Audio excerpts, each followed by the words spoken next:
Mr. Tukul jalan-jalan dimanapun Anda. Saat ini saya bersama Mbak Bejo, Mbak Sarah, dan Mbak Ratna sudah berada di rumah dari orang tua Bung Karno yang sering disebut Istana Gebang. Seperti apa masa remaja Bung Karno di rumah ini? Ayo kita lihat dalamnya.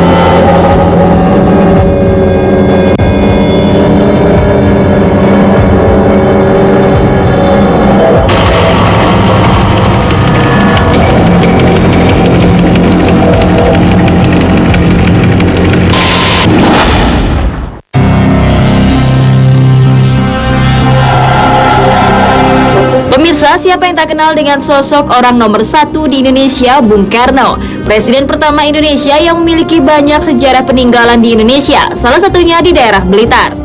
Sebuah rumah peninggalan yang dikenal dengan nama Istana Gebang. Di rumah ini terdapat foto-foto saat Bung Karno kecil, remaja, dan saat Bung Karno menduduki kursi nomor satu.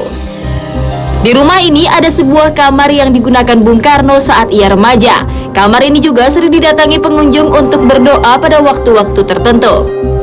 Selain Istana Gebang, terdapat sebuah museum yang menyimpan berbagai dokumentasi dan beberapa barang peninggalan dari Bung Karno.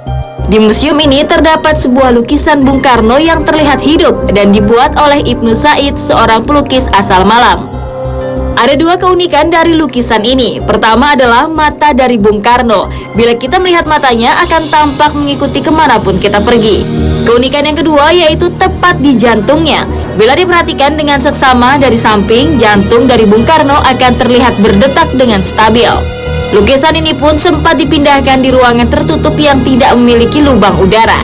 Meski sudah dipindahkan, detak jantung dari lukisan ini tetap berdetak dengan sendirinya. Di kawasan museum ini juga terdapat sebuah makam dari Bung Karno. Makam ini ramai dikunjungi oleh warga untuk berziarah. Konon di makam ini sering terlihat penampakan seekor macan putih yang dipercaya sebagai kodam atau penjaga dari makam Bung Karno. Seperti apa penelusuran Mr. Tukul di rumah yang pernah ditempati oleh orang nomor satu di Indonesia?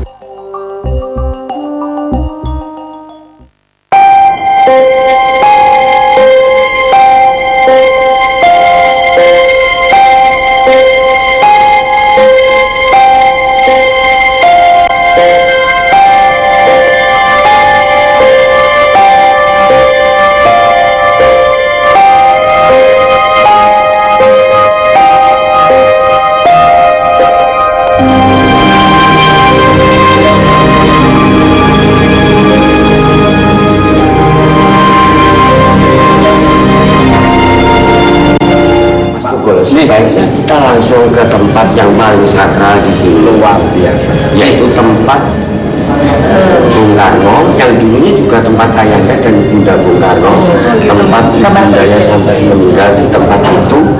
Dan sekarang akhirnya saat-saat tertentu Bung Karno kalau ke sini ya di tempat itu, di kamar itu. Penasaran pemirsa? Seperti Pak, yuk kita lihat, monggo. Pemirsa, di rumah peninggalan Bung Karno ini selain terdapat kamar yang pernah ditinggal Bung Karno, juga terdapat beberapa dokumentasi beliau. Salah satunya foto saat Bung Karno wafat. Di foto ini terlihat cahaya putih yang bersinar tepat di jenazah Bung Karno. Pak, ini saat beliau meninggal, gimana ceritanya kok ada asap atau sinar putih keluar ke atas? Itu begini Mas Tukul, kita tidak mengetahui dengan jelas waktu itu. Setengah jam sesudah pemakaman Bung Karno, ternyata ada cahaya putih sebesar pohon kelapa naik ke atas. Tapi orang-orang ya, Bung Karno naik surga, Bung Karno naik surga, itu aja.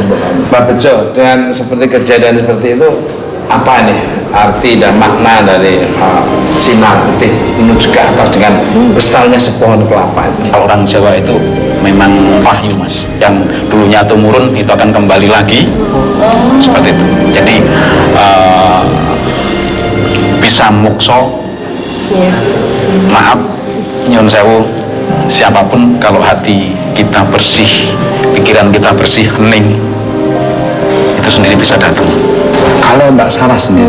Iya, Bung Karno sendiri itu kan orangnya sangat spiritual itu kan sangat tinggi ya Mas Tukul. Jadi benar kalau Mbak Bejo bilang apa sih tadi bahasanya mukso mungkin ya, cuman saya juga nggak tahu pasti itu cahaya itu apa, tapi memang suatu energi yang mungkin dari Bung Karno muda itu beliau memang suka rajin meditasi gitu loh Mas Tukul. Jadi spiritual itu memang beliau sangat tinggi. Kalau Mbak Ratna, analisa saya segala sesuatu yang positif akan menghasilkan sesuatu yang positif. Pak, boleh langsung lihat kamarnya ada Bung Karno? Silakan. Bisa, kita sekarang lihat kamarnya Bung Karno.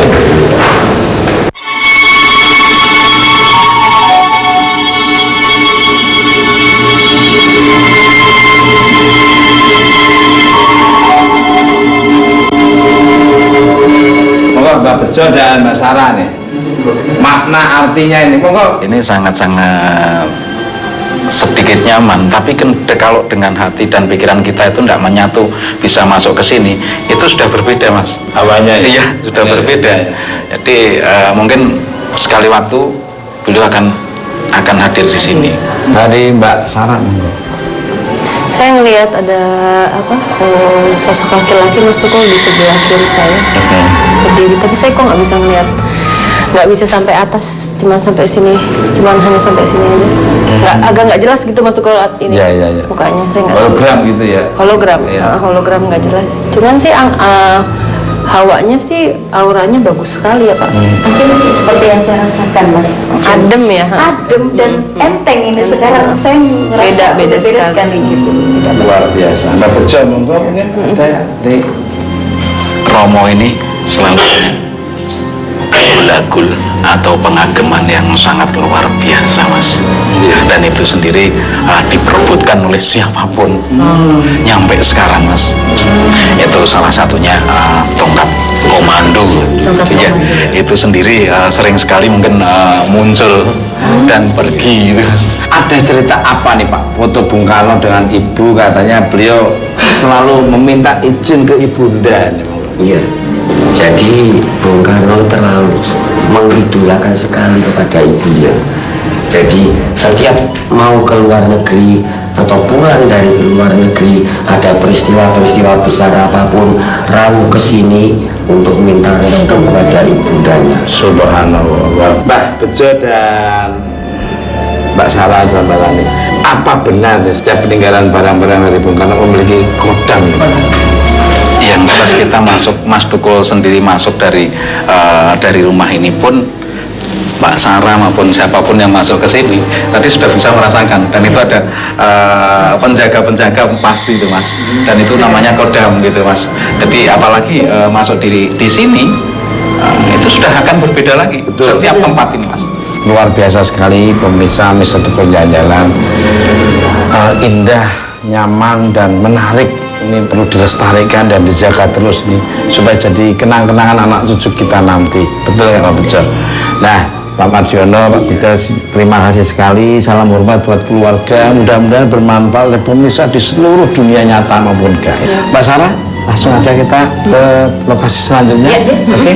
Nah, pemirsa Mr. Tukul Jalan-Jalan, saksikan terus ada apa yang akan saya datangi lagi bersama Mbak Bejo dan Mbak Sarah serta Mbak Ratna. Jadi jangan kemana-mana, tetap di Mr. Tukul Jalan-Jalan.